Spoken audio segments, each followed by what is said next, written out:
Reflexiones desde mi ventana. Hoy damos inicio a una nueva serie titulada ¿Cómo construir una verdadera comunión con Dios?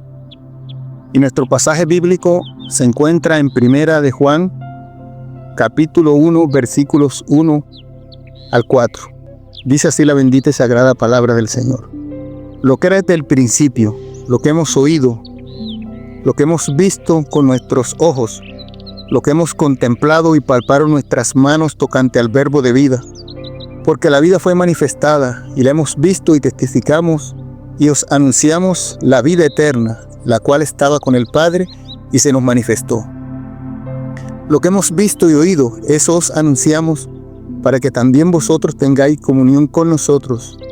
Y vuestra comunión verdaderamente es con el Padre y con su Hijo Jesucristo. Estas cosas os escribo para que vuestro gozo sea cumplido. Gloria a Dios, qué cosa es tan maravilloso, ¿verdad? Bien, lo primero que tenemos que mirar es la comunión.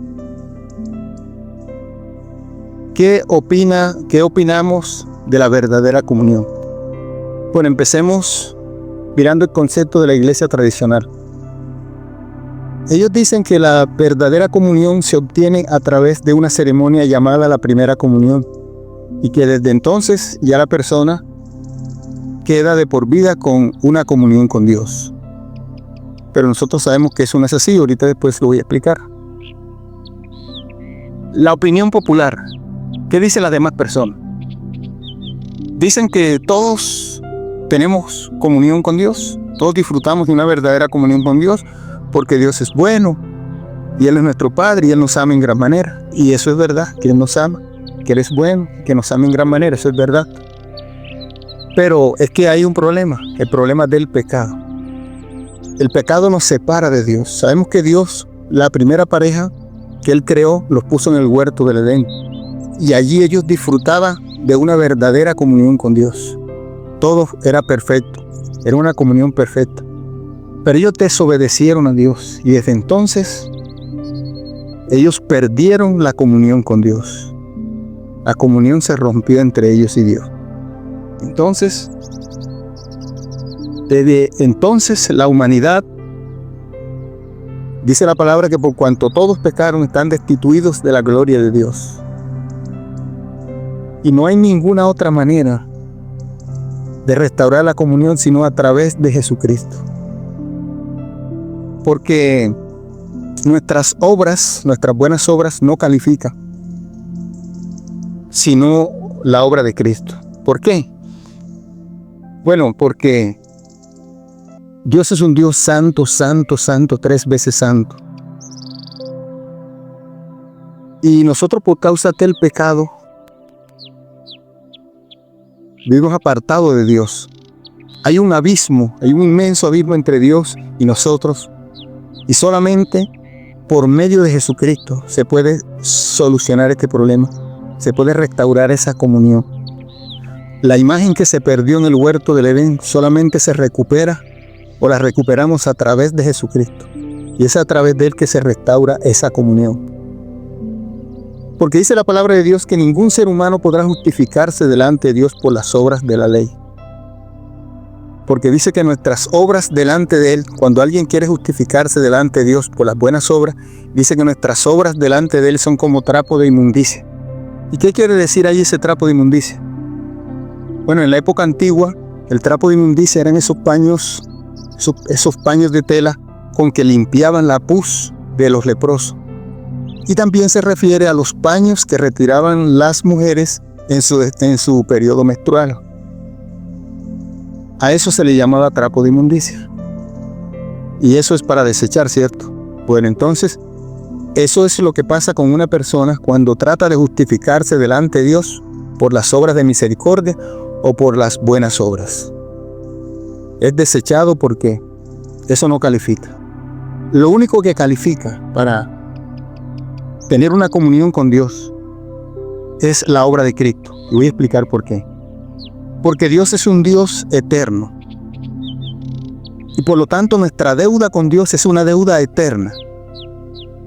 No pasa lo mismo que con la vida aquí secular, con la vida común nuestra, que nosotros podemos tener un compromiso con los bancos o con cualquier otra entidad y una vez muere la persona, la deuda prescribe.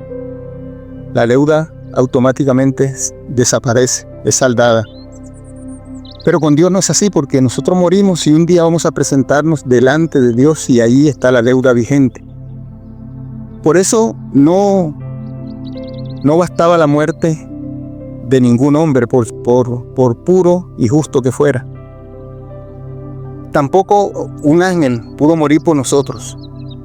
Tuvo que morir alguien eterno para saldar una deuda eterna. Dios se encarnó, murió alguien eterno para poder saldar una deuda eterna.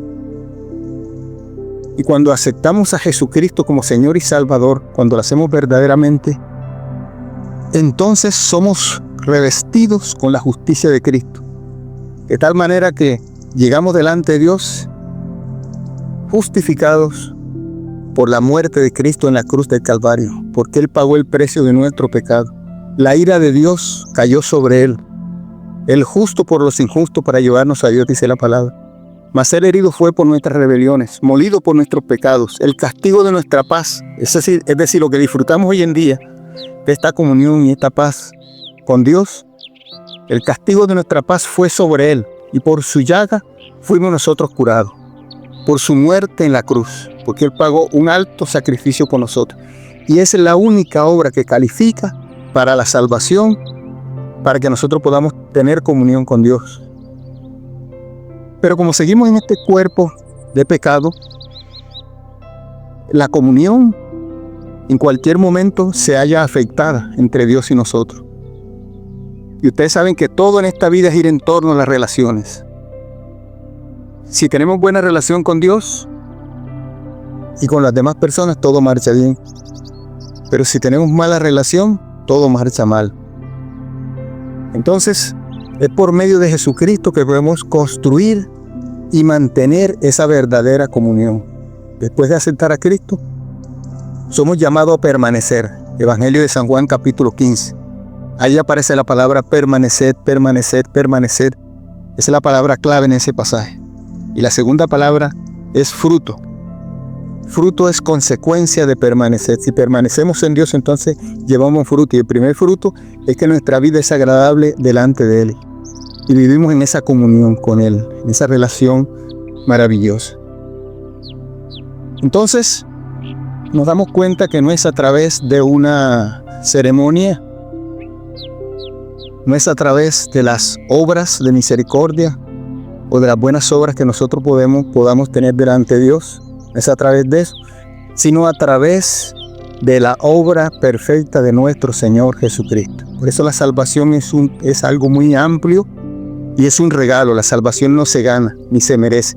La salvación es algo que Dios nos otorga y nosotros la recibimos como un regalo de Dios. Nadie puede hacer nada para ser salvo. Entonces, a través de Jesucristo nosotros podemos disfrutar de esta perfecta comunión con Dios, entendiendo que cuando fallamos, consciente o inconscientemente, ahí nuevamente dañamos nuestra comunión con Dios. Se rompe esa comunión y tenemos que restaurar. Mire que los países, pasa también entre los países, cuando se manejan términos inadecuados, cuando no se pone en práctica la diplomacia, sino que de pronto nuestros embajadores, ellos se descuidan y empiezan a manejar términos bruscos. Eso rompe las relaciones entre los países y se tiene que volver a restaurar la relación. Todo en esta vida gira en torno a las relaciones, esto es muy importante, pero la relación con Dios es algo más delicado. Pero bueno, gracias a Dios que ya tenemos la solución por medio de Jesucristo. Entonces, permaneciendo en Cristo, mantenemos esa comunión con Dios, y cuando tenemos inconveniente, en ese sentido podemos restaurarla por medio de Jesucristo, sin tomar esto como juego, sino de una manera responsable, entendiendo que no queremos fallar, pero si fallamos, pues nos volvemos a Él con un corazón arrepentido. Y como estamos en Cristo, la justicia de Cristo, la obra de Cristo es la que nos beneficia. la que nos hace acepto delante del Padre. Por eso Jesucristo dijo: yo soy el camino, la verdad y la vida. Nadie viene al Padre sino por mí. Por ahí hay un decir que todos los caminos conducen a Roma. Pues todos los caminos pueden conducir a Roma, pero al cielo hay un solo camino que se llama Jesucristo.